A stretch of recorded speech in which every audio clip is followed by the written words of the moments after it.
La notion d'après laquelle il suffirait à l'homme de travailler à développer le bien qui est naturellement en lui est une erreur fatale. L'homme animal ne reçoit pas les choses de l'Esprit de Dieu, car elles sont une folie pour lui, et il ne peut les connaître, parce que c'est spirituellement qu'on en juge. 1 Corinthiens 2,14. Ne t'étonne pas de ce que je t'ai dit, il faut que vous naissiez de nouveau, Jean 3,7. Il est écrit, touchant Jésus-Christ, la parole, elle était la vie, et la vie était la lumière des hommes, Jean 1,4.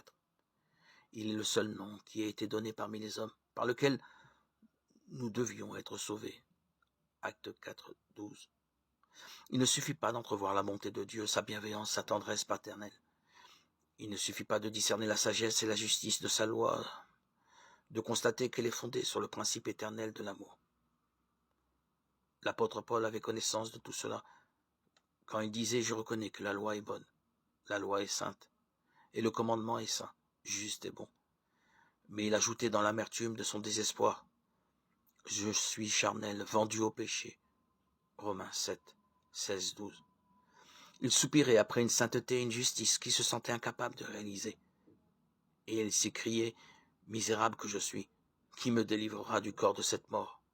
Romains 7, 24. Tel est le cri qu'ont poussé en tout temps et en tout lieu les âmes écrasées par le sentiment du péché.